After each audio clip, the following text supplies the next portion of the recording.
Boa noite, membros do canal. Estamos mais uma vez aqui para a promoção de um vídeo bacana aqui para os assinantes, os amigos que nos acompanham. Hoje convidei aqui para trocar uma ideia com a gente, fazer um bate-papo com a gente sobre logística, cadeia de distribuição, supply chain, tudo o que envolve a gestão de logística. Elcio Grácia, que ele tem um pouquinho só de experiência na área e ele vai conversar aqui com a gente. É com você, Elcio. Oi, André, tudo bem? Tudo bem. Obrigado pelo convite, antes de mais nada. É um prazer estar aqui contigo e com a tua audiência. E boa noite para todo mundo que está assistindo a gente aqui, ou bom dia, boa tarde, depende do horário que vocês vão assistir a gravação, né? Isso aí. Então, eu começo, André? Pode começar, Elcio. Fica à Então, vontade. então tá bom. Gente, eu comecei a trabalhar com logística, que na época não se chamava logística, a gente falava distribuição física, em 1978, quando eu entrei na Nestlé. A Nestlé foi minha escola, minha base, toda foi lá.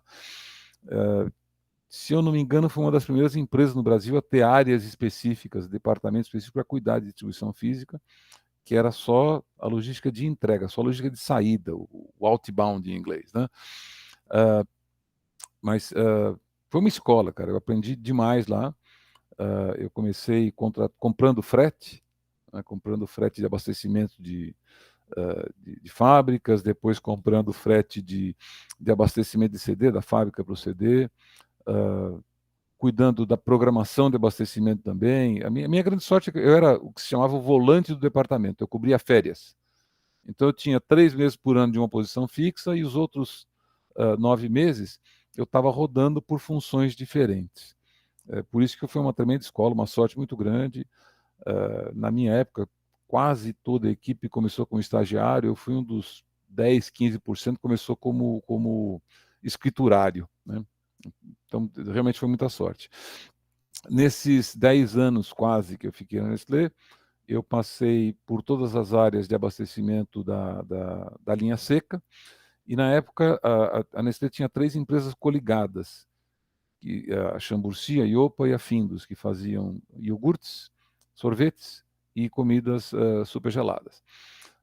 Essas empresas davam prejuízo e a companhia resolveu juntar tudo isso debaixo da mesma empresa para pelo menos abater do imposto de renda o prejuízo que essas 3 divisões traziam. Então se criou uma divisão de produtos em desenvolvimento e, de novo, eu tive a grande sorte de ser parte da equipe que foi fazer a transição do que era a logística dessas 3 linhas, que era completamente independente, cada uma delas, para trazer debaixo da área da empresa mãe, né? Aprendi a mexer com frio nessa época, aprendi bastante cadeia de frio,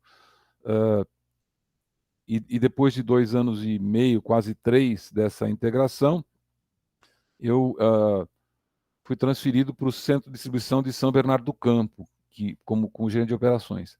Na época, eu era o número 2 em comando e o CD São Paulo era o maior do mundo em tonelagem movimentada.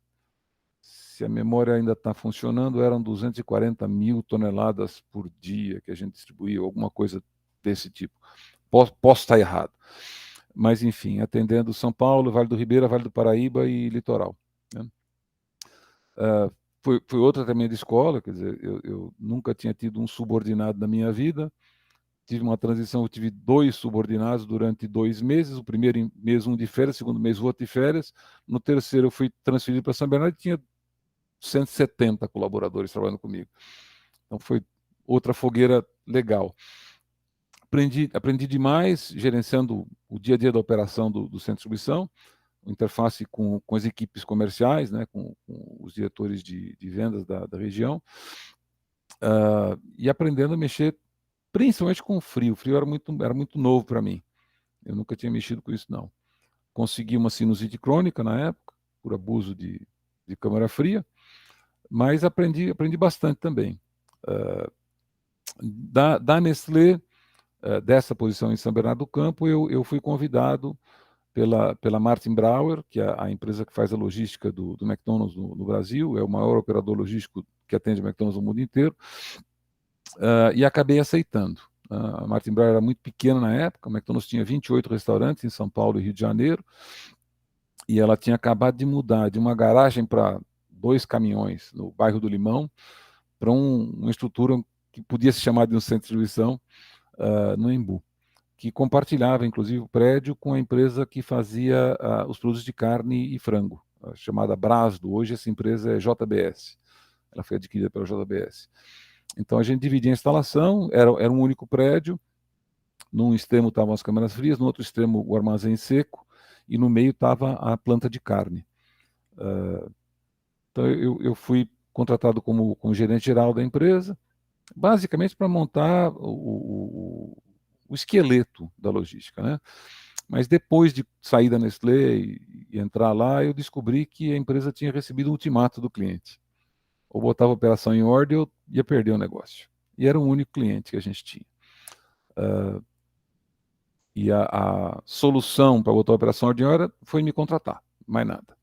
Montar a equipe, enfim, toda a coisa a partir do zero. Então, desde o básico de arrumar a programação de compras, a armazenagem, porque os armazéns eram novos, o prédio era novo, a gente estava mudando para lá, e estruturar o transporte todo enquanto conversando com o único cliente. Eu também tinha o relacionamento com esse cliente. Né? O diretor de compras do McDonald's era o meu principal cliente na época, aliás, hoje é meu sócio. A gente formou uma relação muito, muito sólida na época e a gente se mantém em contato, trabalhando juntos até hoje. Foram mais 10 anos na Martin Brauer. A gente foi desses 28 restaurantes São Paulo e Rio para 360 de Porto Alegre até Fortaleza. Então, toda essa dispersão geográfica e atendendo um único cliente. Na época, o McDonald's exigia exclusividade. A gente não podia compartilhar espaço, caminhão, equipe, nada disso, né? Então, manter custos sob controle era um grande desafio. E manter nível de serviço, né?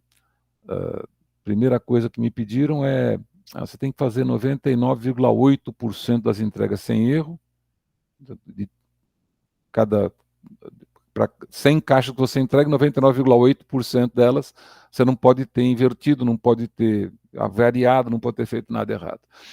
E 90% das entregas no horário, com uma tolerância de mais ou menos 30 minutos. A minha reação na época foi dizer para o meu chefe, você está no Brasil, isso não vai acontecer aqui.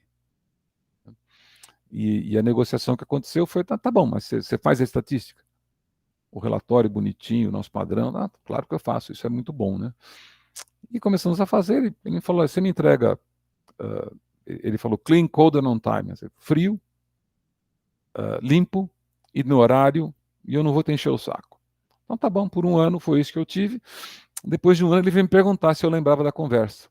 Eu falei, eu preferia que você não lembrasse, porque eu estava fazendo 99,7% das entregas sem erro e 90% das entregas dentro dos mais ou menos 30 minutos. E para chegar lá a gente não fez nada excepcional. A gente só recebia, cada caminhão que voltava tinha um relatório de entrega, eram 4, 5 entregas cada rota. O motorista anotava, o gerente do restaurante anotava o que estava de divergente, a gente recebia isso por uma área de atendimento ao cliente, que fazia estatística na manhã do dia seguinte, de tudo que tinha chegado na noite anterior, fazia uma pequena reunião com o supervisor do armazém, o supervisor de transporte e a pessoa de abastecimento. Falou, isso aqui aconteceu de errado, parece que foi um erro do armazém. Isso aqui aconteceu de errado, parece que foi um erro do transporte. Isso era distribuído, era uma reunião de 15 minutos. E cada uma dessas áreas fazia a sua própria reunião, era proibido sentar nessa reunião, a reunião tem que ser em pé e não podia durar mais 15 minutos. E nunca se procurava o culpado, a gente procurava a causa raiz do problema. O que aconteceu? Foi no armazém, o André é novo, e ele que separou esta rota ontem, ele precisa ser retreinado. Então hoje ele vai separar junto com o João, e o João vai retreiná-lo. E a única coisa que eu pedi da equipe é o seguinte: gente, errar é muito bom, né? Se a gente aprender com o erro. Agora, persistir no erro é uma burrice. Gente burra eu não quero aqui dentro, né? Mas errar é bom. Ninguém vai ser culpado, ninguém vai ser crucificado porque cometeu um erro. Então a gente tem que entender que aconteceu o erro, para entender qual é a causa daquilo, ou no processo, ou na formação da equipe, ou na estrutura física, não interessa. para você poder, entendendo a causa raiz, tentar adotar uma ação corretiva para no dia seguinte cometer outro erro, não o mesmo, né? Persistir no erro é um problema, errar nunca foi problema na minha cabeça. Para a gente funcionou, né? A gente conseguiu baixar de... A gente custava 5% da venda líquida do restaurante, se você no lucros e perdas do restaurante, nós éramos 5% do custo. A gente conseguiu baixar isso para 3,5%, atendendo os padrões internacionais do McDonald's. Então, foi uma tranquilidade. Depois de um ano e pouco, um ano e meio mais ou menos, eu tinha abandonado meu treinamento logo no começo, porque a crise era grande demais, não dava para ir para o Canadá, ficar um mês treinando para depois voltar. Depois de um ano e meio, eu fui treinar para aprender como é que eles faziam lá fora. E a gente não fazia muito diferente, não. A gente não tinha errado demais. Esse crescimento do McDonald's, né, para a gente, a consequência foi mais do que direta. A gente crescia na proporção quase geométrica do McDonald's, porque eles estavam espalhando geograficamente também, né? Então, um restaurante em Salvador ocupava 5, 6 dias de um caminhão, né? Esse mesmo caminhão em São Paulo fazia 5 entregas por dia ou 6 entregas por dia. Então, o transporte era 60% do nosso custo. Então, o grande desafio foi manter as coisas, os custos sob controle, usando um monte de técnica diferente, mas tudo muito, muito básico. Vamos melhorar o endereçamento do armazém, vamos trabalhar o controle de estoque. A gente trabalhávamos com 14 dias de estoque em mãos, a gente ao longo do tempo conseguiu baixar isso para 7 dias, então isso é uma área de custo que você foi otimizando. A produtividade do armazém foi melhorando, é uma outra área do armazém, com alguma coisa de equipamento, nada muito sofisticado, mas de carrinho hidráulico para o carrinho elétrico, coisa bem, bem básica. No transporte, a gente foi aumentando o tamanho unitário da frota, era trabalhado com truques, começou a trabalhar com semi-reboque, né? E a gente chegou a importar equipamento também, e desenvolvemos os veículos de 3 temperaturas, que era um padrão já lá fora. No Brasil não tinha. Então você tinha um caminhão saindo para entregar o seco, outro saindo para entregar o refrigerado e outro saindo para entregar o congelado. A gente dividiu, a gente copiou o que se fazia lá fora, o caminhão em 3 compartimentos, colocando um segundo evaporador ligado ao mesmo equipamento, esse segundo evaporador no meio do caminhão, e 3 divisórias, que eram colchões de espuma revestidos de lona plástica, né? Presos com uma barra de metal que, para conseguir, eu expliquei para o meu supervisor de manutenção, sabe o pauzinho do papel higiênico? Tem um negocinho de cada lado com uma molinha? Você põe um desse tamanho, da largura do caminhão, tá certo? E a gente fez isso no quintal, um caminhão velho, o baú estava para ser vendido, estava fora de uso, a gente fez desenvolvimento nesse veículo, e até começar a funcionar bem. Começou a funcionar bem, a gente colocou isso para rodar. Depois, com o tempo, a gente conseguiu, com mais volume, a gente conseguiu importar isso pronto. A Thermo King, na época, era o nosso fornecedor e trouxe equipamento pronto. A gente chegou a comprar caixa frigorífica lá fora também. Enfim, tudo isso aprendendo coisinha por coisinha, detalhe por detalhe, para conseguir, com o ganho de eficiência, contornar aquela tendência de aumento de custo que a gente estava enfrentando. Mas o básico era sempre o mesmo, né?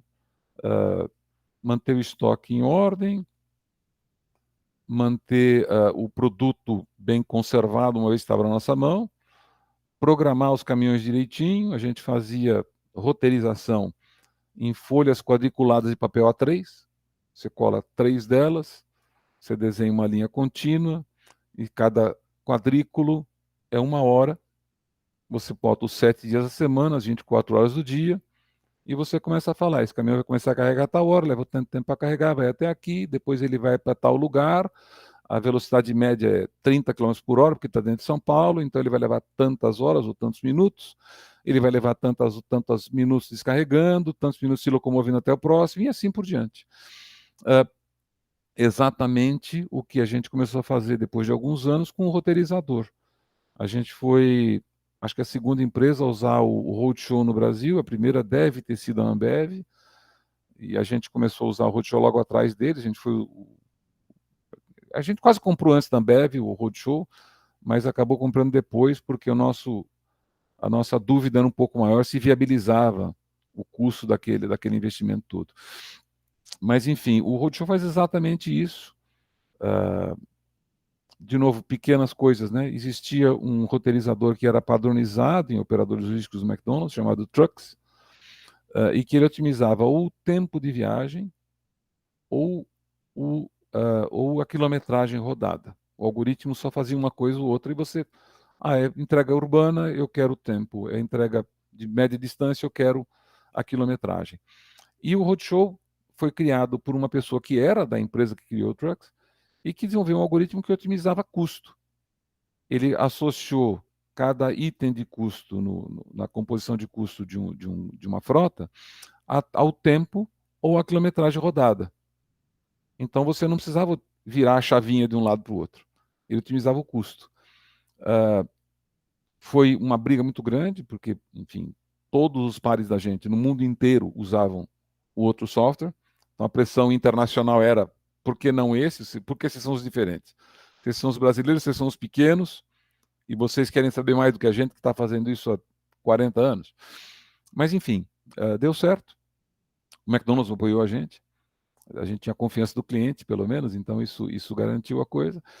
E a gente conseguiu fazer muita coisa com esse software na época, até estudo de localização a gente fazia usando roteirizador, porque a base conceitual é a mesma, né? Então, eu estava comentando com você um pouco antes de começar, né, André, que eu acho que a gente, para o básico e para o conceito fundamental, é um grande pulo do gato.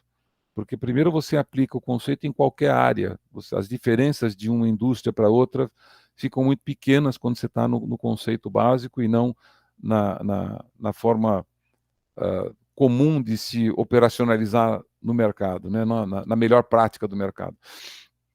Então a gente conseguiu muita coisa legal com isso, nosso custo ficou controlado, o McDonald's ficou satisfeito esse tempo todo, a gente expandiu de um centro de distribuição para 3, abrimos um no sul do país e outro no nordeste, e depois desses 10 anos eu saí do McDonald's. Cheguei a fazer o projeto da Cidade dos Alimentos, que existe até hoje, que é uma instalação que tem uma fábrica de pães, a fábrica de carnes e o centro de distribuição, os três interligados.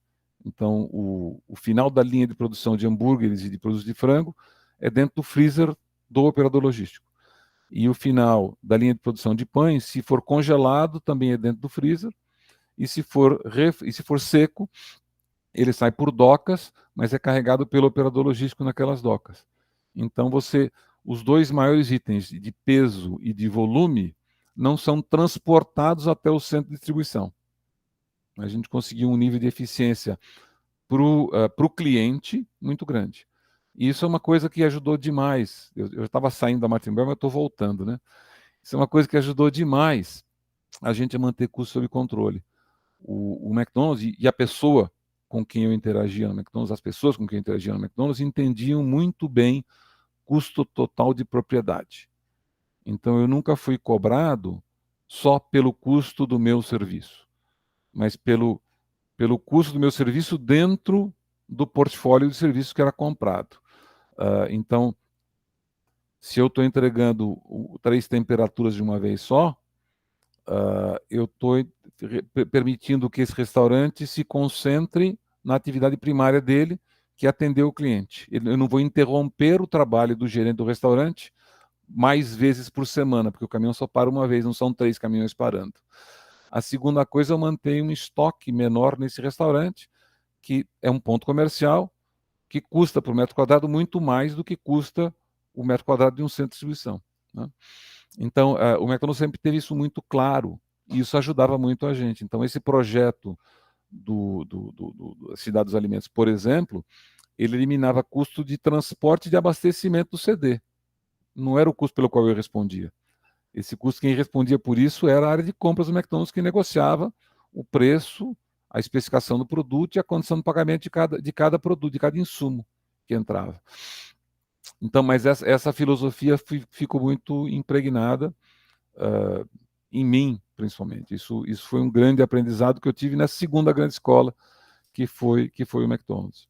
Mas, enfim, depois de fazer o projeto da Cidade dos Alimentos e eu não implementei, isso foi implementado depois que eu saí, e também uma reengenharia de processos para implementar um ERP que está em uso até hoje.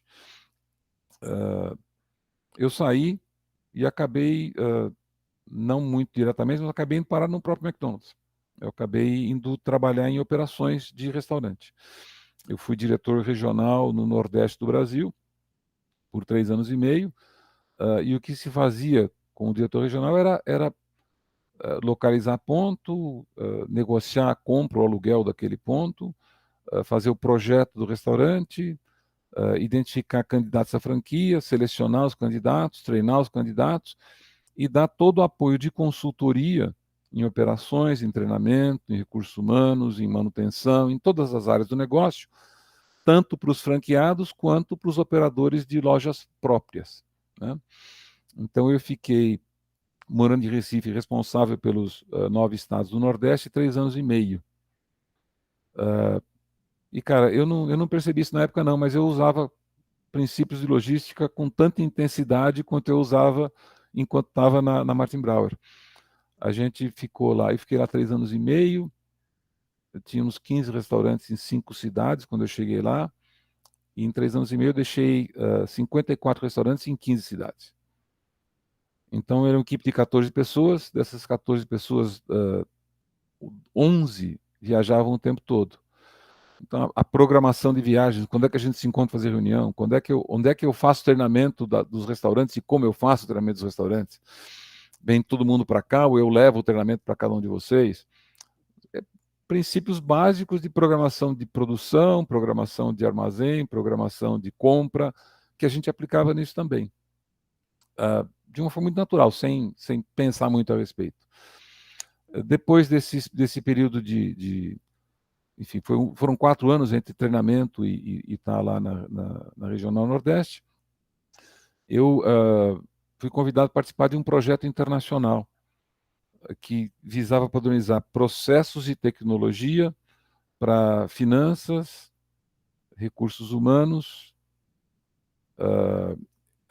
supply chain e operações, né? Então, foram mais 3 anos nesse projeto. A gente fez muito desenho de processo na época, mas também avaliação de tecnologia. Eu era da equipe de operações.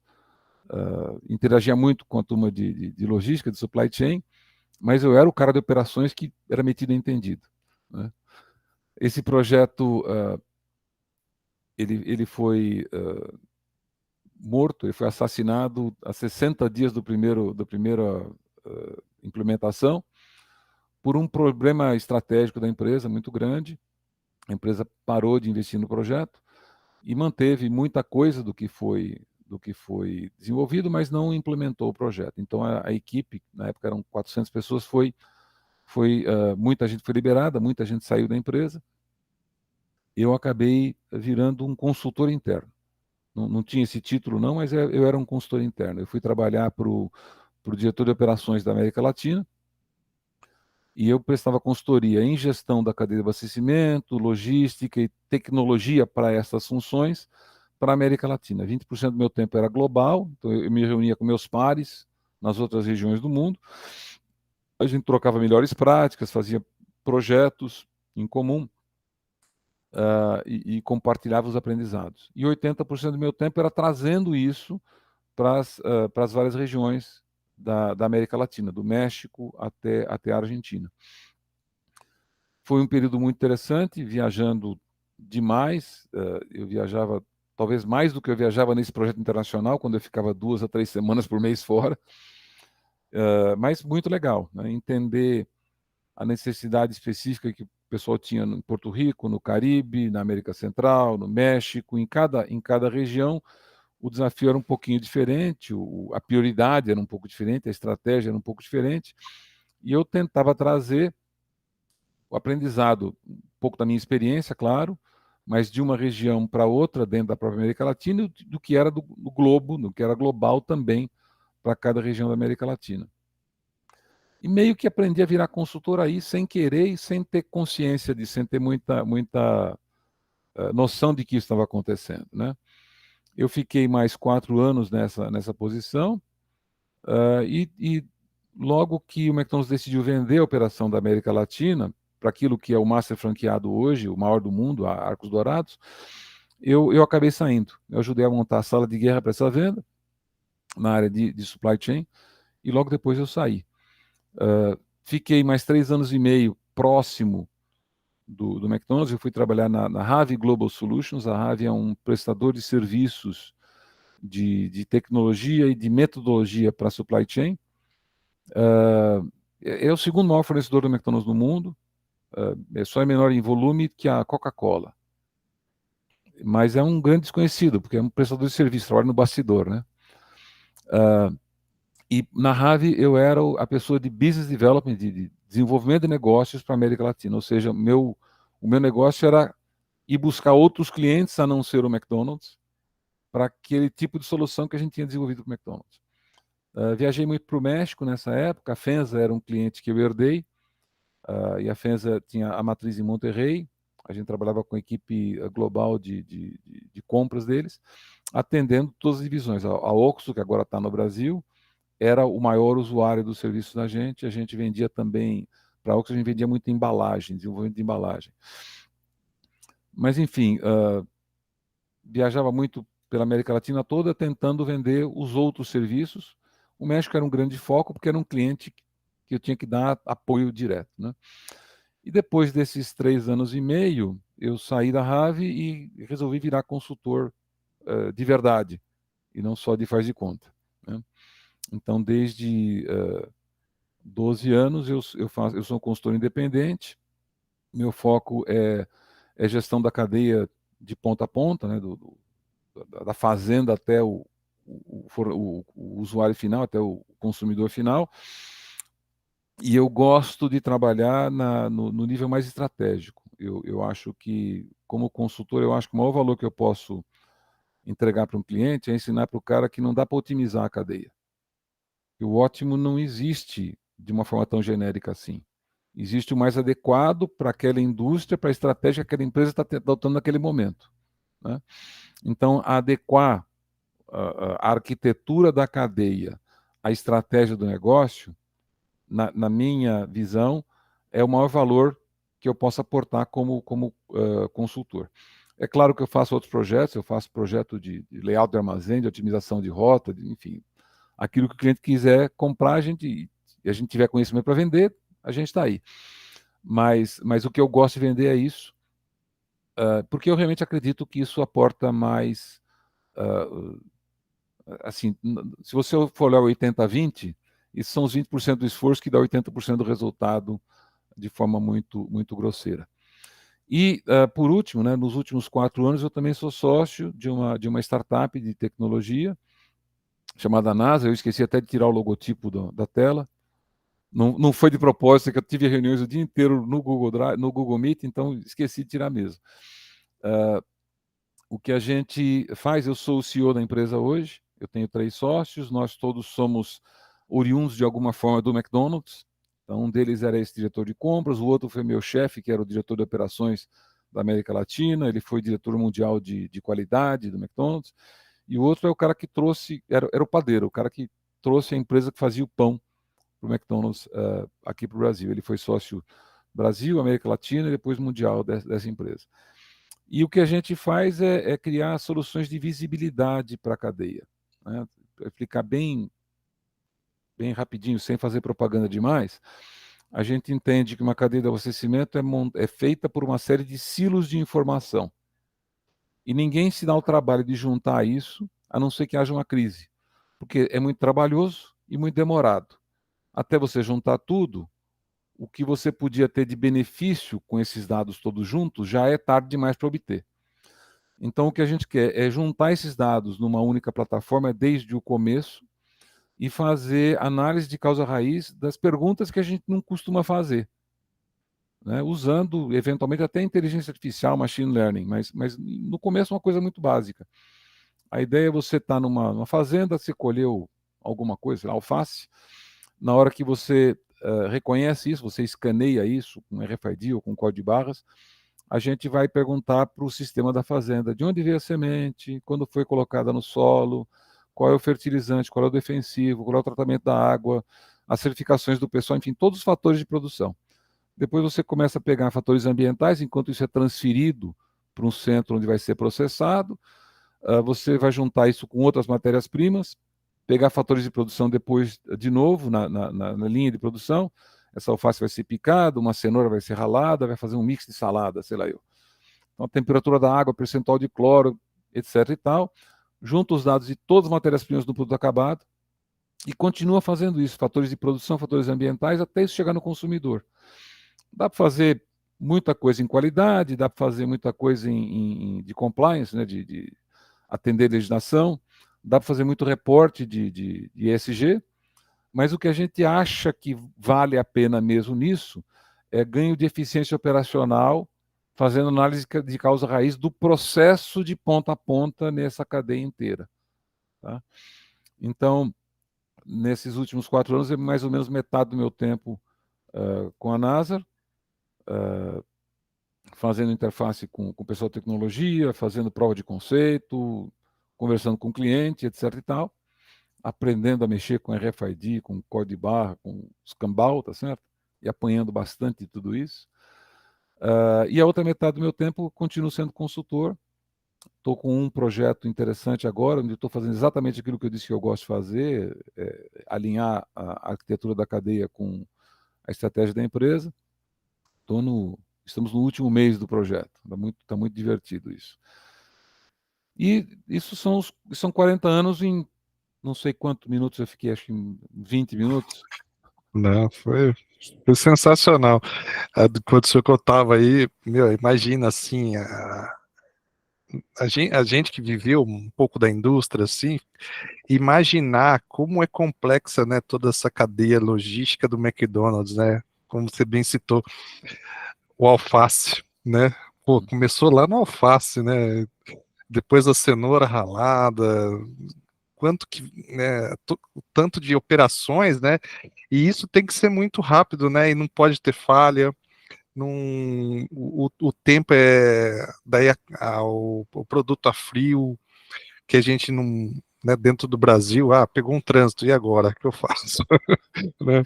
Quais são os vieses, né, de entrega, tudo, né? Como Cara, é fantástico. falar do alface, quer ver, você acha complicado? Deixa eu piorar um pouquinho. Uhum, Depois que você planta, 60 dias para a planta estar pronta para ser colhida. Você tem uma janela de uma semana para colher, senão vai começar a estragar. Colhido, você transporta e processa em um dia. Se você fizesse em um dia, aquele produto acabado tem uma vida útil de 12 dias. uhum, Se for mantido de 0,5 a 4 graus Celsius. Se baixar de 0,5, congela, estragou, joga no lixo. uhum. Se subir de 4, para cada grau que subir, por intervalo de tempo que seja, por 15 minutos que seja, perdeu um dia de vida. O maior problema do alface não é nem a vida útil curta. A vida útil curta te obriga a entregar com uma frequência maior. Né? Sim. O tempo da colheita lá, e o processamento te obriga a ter um desperdício um pouco maior entre o campo e o processamento. Mas o grande desafio é essa faixa de temperatura tão estreita que ele tem que ser mantido. É muito fácil estragar esse produto. Né? Uhum, Ele é o produto mais sensível dos refrigerados. Então, se a tua cadeia de frio está funcionando para alface, ela está bem para todo o resto. sim. Então, eu não consigo começar, assim, intuitivamente, eu começar a dar um exemplo qualquer de cadeia de frio, eu vou para alface sem pensar. Uhum, Porque eu fui obrigado aí, por esse que é meu sócio hoje, que era o diretor de compras do McDonald's na época, a ir visitar uma fazenda plantando alface. E eu disse, mas eu tenho tanta coisa para fazer aqui, você quer que eu perder o tempo lá, 200 quilômetros fora de São Paulo para ver alface? Por quê? Tem o japonês lá, sabe plantar alface. Né? O cara era japonês, não é estereótipo não, tá? uhum, Esse era japonês mesmo. E o pessoal da Reflicom sabe processar alface, eu não tenho que ir lá ensinar nada para eles. Para que eu vou lá? Não, você tem que ir, tem que ir, tem que ir. Eu fui. O que eu aprendi nessa visita, eu uso até hoje. Né? E depois eu não recusei mais nenhuma outra visita quando ele quis me levar conhecer outras fontes de insumo para produto que a gente consumia. Porque, de uma forma ou de outra, tudo isso influenciava o que eu podia ou não fazer na operação logística. Uhum. Né? Então, e isso é parte daquela filosofia que eu te falei de entender o custo total de operação. Né? Sim. Entender o custo total da operação quer dizer que você tem que olhar para a cadeia de ponta a ponta, né? Desde o primeiro insumo até o ponto final, né? Até o consumidor final. E tinha fornecedor do McDonald's que me ensinou que não é até entregar para o restaurante fazer o Big Mac, é até um dia depois do consumidor comer o Big Mac. Porque se der uma dor de barriga, é problema seu também. Uhum. Então, É. esse negócio de olhar a cadeia de ponta a ponta, eu acho assim, um pulo do gato importantíssimo para mim, pelo menos, em termos de entender como funciona a cadeia e de como aplicar os básicos dentro da cadeia como um todo, né? Porque se você for olhar em outra assim, imagem que eu gosto de usar, se olhar grandes macroprocessos numa empresa, em qualquer empresa, você tem alguns macroprocessos que servem para criar demanda. Você cria produto, você promove esse produto, você vende, você tem algum serviço de pós-venda e você tem um processo de inovação. Você faz tudo isso direitinho, você consegue um pedido. Uhum. Só um pedido. Você não tem faturamento ainda. Aí vem a cadeia de abastecimento, que eu digo que são macroprocessos para atender a demanda. Você se abastece, você transforma, você entrega, você pode retornar do seu cliente para você ou retornar de você para o seu fornecedor. E você fazendo isso tudo direito, aquele pedido vira uma receita. Tá? E aí você tem outra categoria de macroprocessos que é para gerir a performance da demanda. Área financeira. Você investe, você mede esse investimento, você tenta valorizar esse investimento para obter retorno sobre capital, para ou devolver o capital para o investidor, ou ir buscar mais capital para poder crescer o negócio. Fazendo isso direito, aquela receita vira retorno sobre o capital. Tá? Então, a cadeia do abastecimento está no meio disso. Uhum. Ela tem que interagir com todas as outras funções do negócio. Se ela não interagir, ou se ela não entender como ela influencia a área comercial, a área financeira, a área de produção, se ela não entender como ela interage com as outras funções do negócio, ela não vai entregar o melhor resultado. É daí que eu falo que otimizar é meio que palavrão, entendeu? Sim. Otimizar assume que você dizer eu vou otimizar a cadeia, você está assumindo que tem um ótimo genérico para todo mundo. E é isso que eu não, é nisso que eu não acredito. Pelo que você contextualizou, assim, eu imagino um mapeamento de valor, né? Você vai É. mapeando cada etapa, onde que pode melhorar, onde que pode reduzir, né, o custo. Cada, né, desde o do início tem o final, desenhar tudo isso aí e falar, opa, esse pedacinho aqui dá para eu ganhar 10%. Vamos trabalhar nesse negocinho. Ah, esse aqui dá para ganhar 5%. E aí, né, toda a cadeia acaba reduzindo o custo, né, e não otimizando, né. É mapeamento da cadeia de valor, sim. Sim, sim, Eu não uso essa terminologia porque eu sou adepto do SCORE, né, do Supply sim. Chain Reference Operations Model, né? Então eu uso a metodologia do SCORE para fazer desenho de processo e redesenho de processo. Uhum, Mas é exatamente isso. A diferença é que tem uma metodologia que tem padrões que facilita você conversar com TI depois, etc e tal, mas é só uma ferramenta, mais nada, né? O que uhum, interessa, de novo, é o conceito. Essa ferramenta é um meio para chegar no fim, não é o fim. sim. É o modo de se fazer entender, né, e fazer mais simples, né. Ela É, facilita, ela facilita a conversa. Você interage, você desenha o processo usando o Score e ele traz as métricas associadas a cada processo. Ele tem a estrutura de análise de causa raiz já embutida nele. entendi. Ele tem toda a estrutura de qualificação e treinamento pessoal para operar cada processo da cadeia. Uhum. E ele usa a mesma sintaxe do ITIL, que é a linguagem básica que o pessoal de TI usa Sim. para fazer descrição de processo. Então, na hora que você entrega um processo descrito com a linguajar do Score, a pessoa de TI normalmente entende com muita facilidade. Você não precisa ficar em horas de reuniões para explicar e detalhar os requerimentos. Uhum. Eles tiram o requerimento quase que diretamente do mapeamento do Score, entendeu? É Então, bem mais eu simples gosto mesmo. muito da ferramenta por isso. Não, muito bacana. Fantástico, Elcio. Agradecer o senhor aí pela senhora. Desculpe. É o, Eu é, sei que eu sou velho, você não precisa esfregar na não, cara. é o bom menino tem mania, não adianta. Como diz minha mãe, foi o meninão criado no Santa Marcelina. É isso aí. É assim O mesmo. costume é difícil de deixar para lá, né? É complicado. Às vezes a gente, até pessoas da mesma idade, tudo, não, é um hábito, não adianta. Mas agradecer você pela parceria aí, pelo ensinamento, né? Nas aulas com o professor Paulo também, que vocês fizeram no mês passado, aprendi muita coisa. É, é pena que é curto, né? A gente É, gostaria que fosse até mais longos os bate-papos que você teve com o Paulo também, que foi muito bacana. E enxergar, né, a logística realmente fora, né, da indústria, que os desafios tão grandiosos que temos, né, dentro do nosso país, né, que é um país peculiar, e sempre aprender, né? Eu gostaria de convidar o senhor para o senhor contar depois, né, sobre essas vivências internacionais, né, como que é, né, na Europa, no próprio Estados Unidos, como funciona na Ásia, toda a logística aí, a gente fazer um vídeo em separado aí vai ser um prazer, cara. Vai ser um para prazer. fazer um bate-papo da logística internacional como um todo aí, para agregar valor também no canal. Eu tive a experiência de bater um papo com o Luciano Fontinelli, que foi das Casas Bahia, tudo. Uhum. No sabadão nós batemos um papo. Também foi outro vídeo fantástico agregando o canal aí. A gente vai soltar no sábado, de sexta para sábado solta esse vídeo também, muito bacana.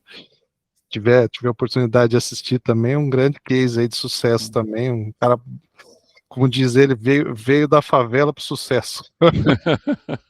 E muita gente boa, Ah, muito simpático. deve estar muito bom mesmo. Ele tem uma experiência muito legal. E agradecer o senhor aí por esse bate-papo aí. E vamos, sempre que possível, continuar esse conhecimento aí. Vamos nessa, André. Tô à disposição, é só agendar. Show de bola.